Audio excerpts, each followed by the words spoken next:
Essa é uma comunicação sobre uma tese de doutorado que está na fase final, sobre a prática de 4 escolas públicas no município de Rio Branco, no Acre. Eu sou professor da Universidade Federal do Acre. E sobre o ensino de história cultural afro-brasileira e africana, feita no doutorado em Educação e Contemporaneidade da Universidade do Estado da Bahia, sob a orientação ali da minha professora Delcele Queiroz. Esse trabalho, como ele busca analisar essas práticas desenvolvidas, e para esse trabalho de hoje eu trouxe o recorte de um dos capítulos que está sendo produzido, que é sobre o contexto situado, como é que eu dialogo nessa parte com a perspectiva teórica do Bourdieu e os trabalhos do Stephen Bow sobre análise de políticas. Então, eu comecei com o trabalho do Bow analisando, compreendendo o ciclo de políticas e tudo mais, e chego na última produção, numa das produções mais atuais, mais recentes dele, que é de 2012, de um livro que eles estudam como, de fato, as políticas são feitas ou são colocadas em prática nas escolas. E aí, diante disso, eu fiz grupos focais com professores e gestores dessas 4 escolas públicas e entrevistas com técnicos e gestores da Secretaria de Educação. Essa era o nosso objetivo, seria compreender que razões, ou demonstrar como que diferentes razões definem os limites e as possibilidades das realizações políticas dessas escolas. Então, é na interseção de diferentes prioridades, e aí algumas das prioridades que aparecem no contexto situado, que uma das minhas hipóteses era que, por exemplo, a política relacionada ao ensino de história cultural brasileira e africana vai ficando para segundo plano, ou vai ficando ou cai no esquecimento dentro dessas escolas. De fato, o título se pergunta se é possível um ato desinteressado, porque eu compreendo isso a partir do Bourdieu, que, de fato, os agentes não realizam atos gratuitos. Então, existe interesse no desinteresse, era preciso compreender como é que, de repente, esses professores não se interessavam ou não davam uma determinada prioridade por uma determinada ação política.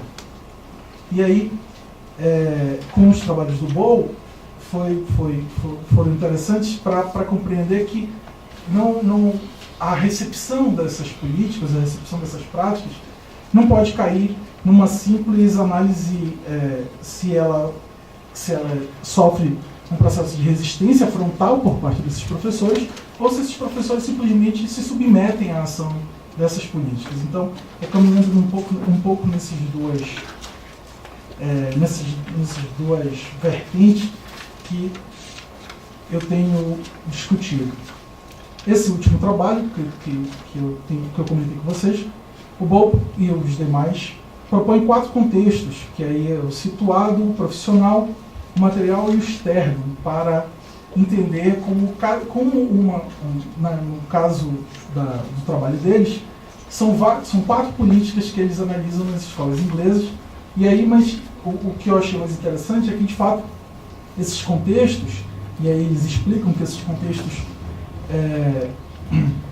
são, na verdade, um dispositivo heurístico para estimular a investigação nas políticas e mostram diversas variáveis e fatores que interferem nessas dinâmicas. Tem um conceito central que surge nesse trabalho deles, que é o da encenação de políticas. Eles vão dizer que os professores, os atores, os agentes escolares encenam as políticas, eles não necessariamente implementam, eles rejeitam nesse texto, nesse trabalho, a noção de implementação de políticas. Que a implementação de política, ela para eles vai mostrar um processo muito fixo e que não permite determinadas atuações, interpretações, traduções das políticas, que é o que de fato acontece nas escolas. Então, eu acho que, nesse sentido, esse conceito, a noção de atuação que eles dão para os agentes é interessantíssima, porque mostra que, de fato, esses agentes jogam com seus interesses jogam com suas crenças, mediam a partir daí que opções eles vão dar para determinadas práticas ou oportunidades que ali são vistas. Para esse trabalho, por exemplo, a gente trata de aspectos do contexto que são histórica e localmente ligados à escola.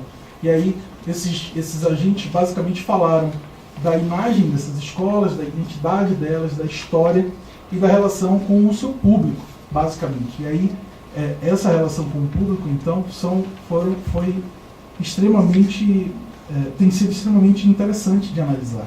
Que aí, diferente do Column, que a Sandra acabava de comentar, eu estou lidando com 4 escolas públicas medianas, que de fato não são... 2 estão localizadas em bairros de classe média, 2 estão localizadas, uma está localizada num bairro de classe média baixa, e o outro está localizado num bairro de periferia. E aí, entre essas 4 escolas, o que é mais interessante é que os gestores e professores dessas 4 escolas acabam criando um padrão de respostas em relação às políticas e a forma que eles veem esses públicos. Então, escolhendo, atuando como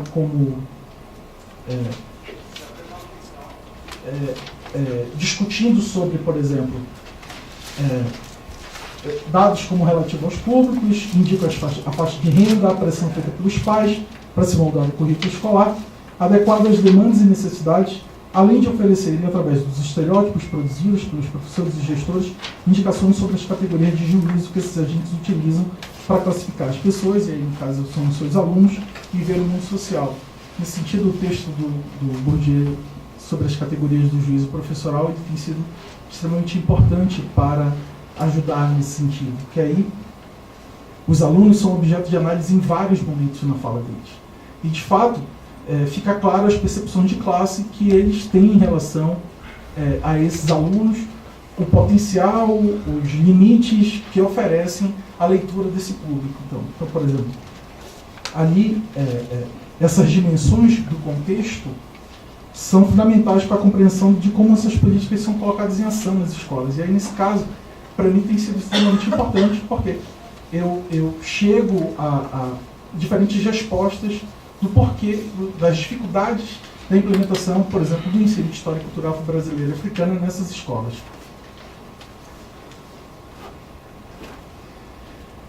Já falando sobre um pouco desses dados. Então, na fala desses agentes escolares, existe uma preocupação clara com o perfil de um bom aluno e da construção de uma boa escola.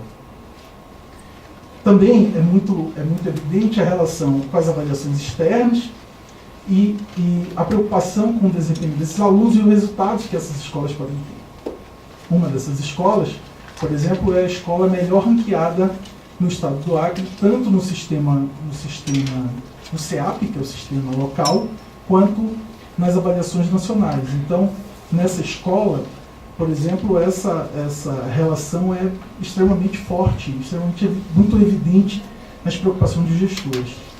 Principalmente quando esses desejos e frustrações quanto ao desempenho acadêmico desses alunos é movimentado. A dinâmica fica nítida a partir dessas considerações, a dinâmica de quase mercado que essas escolas estão envolvidas. E ali, elas de fato interpretam isso de forma diferente, elas elas têm graus diferentes em relação a isso. Por exemplo, essa escola, que é a primeira colocada, está no bairro de classe média, ela tem uma leitura em relação a isso, e a escola da periferia, que está localizada num bairro de periferia, e é a que tem os piores resultados dessas 4 escolas, elas têm uma leitura muito diferente disso. Mas esses atores, esses agentes escolares, eles já internalizaram de forma muito eficiente essa noção de quase mercado, que independente ali de estarem ou não movimentando, que eles não estão movimentando recursos financeiros na matrícula ou no recrutamento desses alunos, de fato, eles estão disputando, estão propagandeando atrativos, estão falando de condições e possibilidades para atrair bons estudantes as questões decorrentes disso. Então, eles têm disputado para se tornar essas boas escolas. Uma das questões que aparece, por exemplo, nesses discursos de apresentação, os processos que esses agentes escolares são submetidos diariamente. Por exemplo, fica evidente o controle rígido sobre os procedimentos escolares, as regras de comportamento que os alunos e professores devem seguir, além da citação da tradição dessas escolas, enfocada de diferentes formas para destacar a rigidez e o zelo pela sua imagem. Então, isso, independente de posicionamentos dessas escolas, todos os agentes escolares demonstram de forma muito clara a incorporação desses mecanismos, desses pressupostos de apresentação. Então, a palavra tradicional, por exemplo, aparece nas 4 escolas, nos 8 grupos focais realizados, de forma muito evidente. Por exemplo, batendo na mesa, por exemplo, como um sinal, um reforço dos agentes para falar desse tradicional, tanto professores e gestores fazem defesa disso o tempo todo. E aí relacionando ora a uma coisa, ora a outra.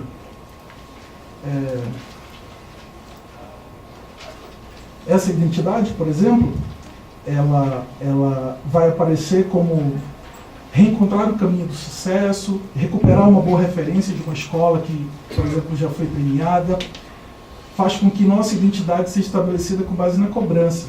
Então, cobrança, rendimento, clientela, todos esses marcadores, todas essas noções discursivas que circulam em torno da repercussão desses itens, são muito claras na fala desses agentes. Então, recuperar a referência dessas escolas, por exemplo, principalmente das que estão com desempenho abaixo dos esperados nos sistemas de avaliação, foi evidente para falar do que são processos de recuperação e consolidação da imagem dessas escolas. Então, por exemplo, para algumas é evidente uma dinâmica de recuperação da imagem, uma preocupação com a recuperação da imagem dessas escolas, e para outras, a escola que está melhor pontuada é de consolidação dessa imagem, consolidação de um público e de uma referência na cidade em torno disso. O Bold diz um negócio interessante, que é a repetição, a insistência, a gerência do ambiente para transmitir as intenções políticas, repetidamente alerta os estudantes e professores ao que está implicado na encenação da boa escola.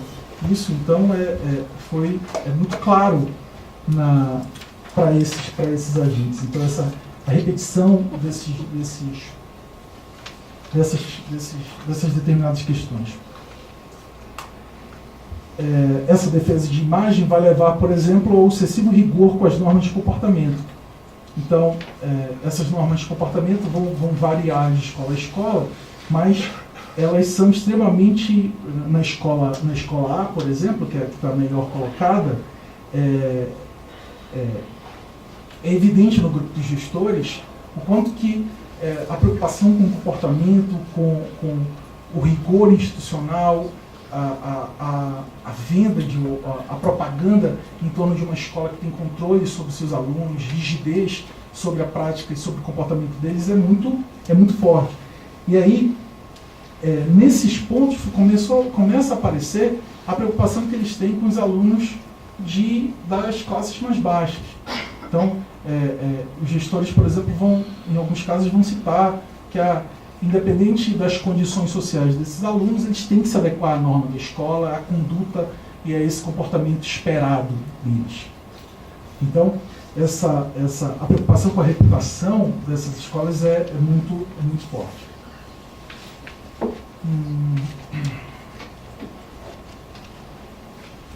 Então, reparem então que essas reputações, por exemplo, a entrada de estudantes, proibição de relacionamento, por exemplo, em algumas dessas escolas os gestores proíbem relacionamentos. É quase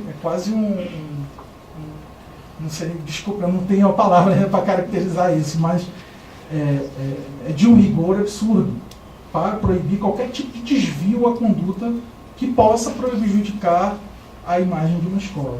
Então, esses fatores como disciplina, maior controle sobre o trabalho docente, cobrança de tarefas, mostram basicamente uma direção escolar firme. E é sobre essas direções escolares firmes, essas gestões escolares que controlam de forma muito efetiva as suas escolas, é que eles se preocupam em mostrar. E isso basicamente nas assembleias escolares, por exemplo, para os conselhos, e nas assembleias para os pais. Os pais precisam, muito forte na preocupação deles, que os pais entendam que essas escolas públicas passaram por um processo de mudança da repercussão de suas imagens. Então, agora eles estão falando de escolas públicas com rigor, com comprometimento com resultados, com comprometimento com normas e outras coisas. O professor João falava de manhã hoje desse saudosismo. É interessante o quanto que isso é evidente também com eles. Os professores buscam recuperar a imagem idealizada de uma escola que está lá atrás, em torno de uma escola pública que já não existe mais, mas eles está muito presente na memória deles. E isso é independente da faixa de idade desses professores. Professores em alguns grupos, por exemplo, desses, que são professores de até 30, 35 anos, reproduzem questões relacionadas a essa época, a esse saudosismo, que eles mesmos não viveram, mas eles reproduzem. E falam que eles querem uma escola idealizada que, de fato, não sei como é que isso acontece. E aí começam a aparecer que os bons resultados dessas escolas parecem superar no entendimento dos seus gestores todo histórico de inoperância e baixa eficiência do sistema de educação pública. Então, a preocupação deles em torno de fazer existir a boa escola e o bom estudante é mostrar que essas escolas públicas não correspondem mais a um histórico de inoperância. De fato, nós estamos falando de outro tipo de escola pública agora, que é uma escola pública que passa por um processo de comercialização de sua imagem muito forte. E aí, códigos de disciplina e comportamento, resultados nas avaliações, cobrança e maior pressão sobre os professores, tudo faz parte desse processo de comercialização que eles estão envolvidos.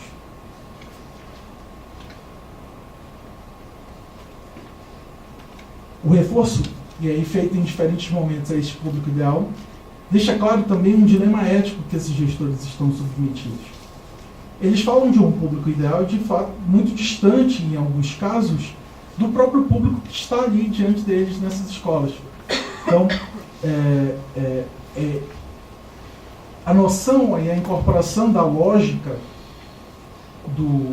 da escolha e da preferência pelo bom aluno, por exemplo, por mais que ele não possa escolher, porque eles de fato, esses gestores não escolhem, é a Secretaria de Educação que distribui a quantidade de matrículas por essas escolas e tudo mais, mesmo diante dessa que eles não escolhem, ou que eles não produzem eles não fazem esse tipo de processo,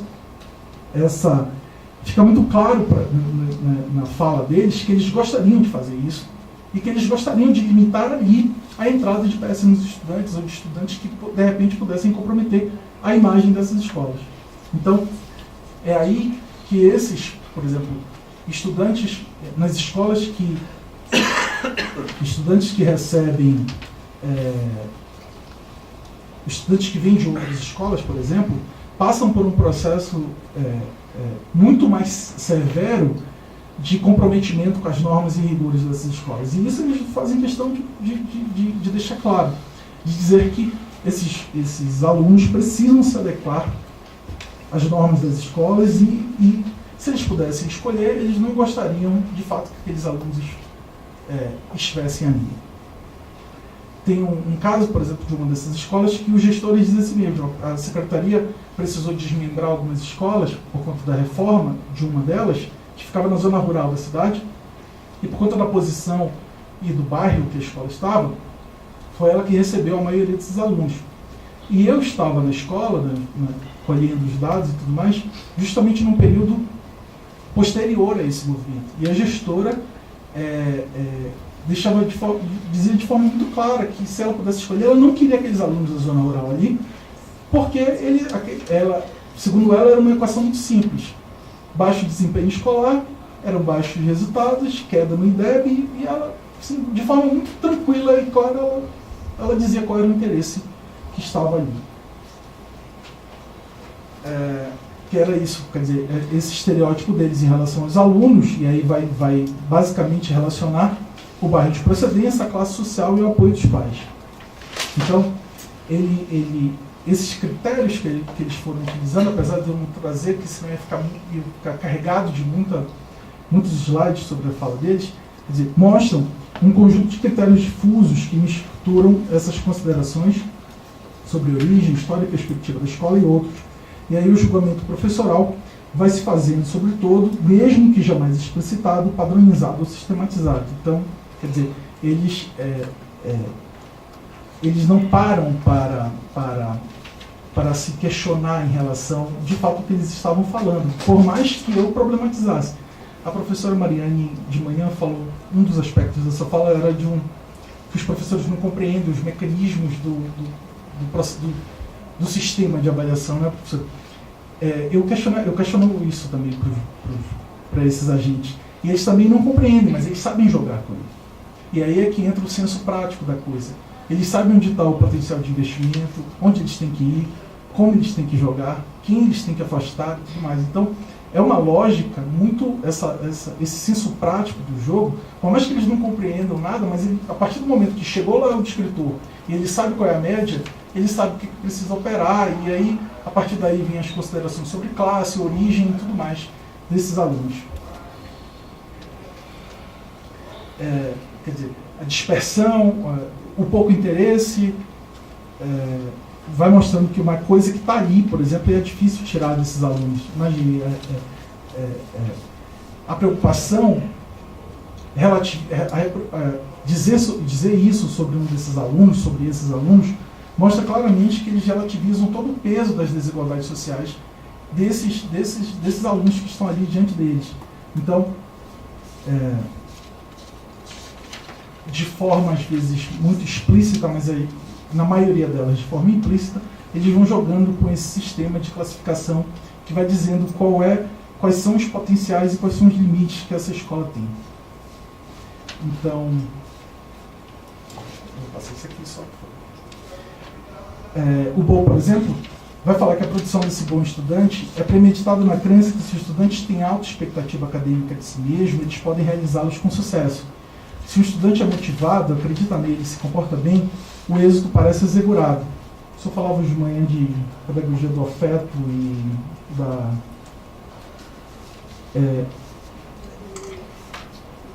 motivação e outras coisas mais. Esses gestores operam com as mesmas categorias que eu falo disso. Eles insistentemente vão reforçando que esses alunos podem, que eles conseguem, que se eles se esforçarem, eles passam por cima de qualquer desigualdade ou qualquer questão que possa atrapalhar o sucesso escolar deles. Então, eles, nessa insistência desse bom estudante, desse bom aluno, eles apostam que essa motivação vai mudar o destino desses estudantes. Então, como se ignorassem completamente qualquer... Já estou acabando. Em relação ao debate sobre racismo, por exemplo, e aí quando se chega ao ensino de história cultural brasileiro e tudo mais, um dos gestores fala muito claramente, quer dizer, eu me importo com o debate de racismo, mas os pais não, eles querem resultado. Vocês imaginem então que aí eu estou falando de uma opção curricular da escola, de uma opção de uma dinâmica, de uma demanda por democratização curricular que foi atendida quando o ensino de história cultural brasileiro se faz obrigatório para todas as escolas e tudo mais. E aí, claramente, esses gestores dizem, olha, eu não posso fazer nada, porque são os pais que estão me cobrando, é a comunidade que está me cobrando em torno de outros tipos de prioridades. Então, para concluir, a minha suspeita era de que, de fato, o público, local, pressão dos pais, impunham ao currículo escolar formas e conteúdos que se transformavam em prioridades educativas, que nem sempre se correlacionavam apenas aos exames externos, mas que criavam uma narrativa de respeito, ordem e confiança que ajudaram na recuperação da imagem dessas escolas e no estabelecimento de um novo ethos. Nesse sentido, o privilégio do acadêmico e de um ensino competitivo trabalham a favor da naturalização do pensamento de classe e de suas decorrentes classificações e julgamentos escolares. Isso é para mostrar que, de fato, toda essa dinâmica de coisas vai mostrar que algumas políticas são mais urgentes que as outras. E aí, nesse caso, a política sobre o ensino de história cultural brasileira vai sendo deixada para trás, vai sendo deixada de lado, vai sendo incorporada ou vai sendo canibalizada em outras demandas e tudo mais. E aí, é nesse sentido que o ensino de história e cultural brasileira recebe sensivelmente a influência da escolha pelos pais dos conteúdos que serão ensinados aos bons alunos, do tempo que se dedicará a atividades que compensam o investimento escolar, entre outros. Muito obrigado, meu tempo esgotou.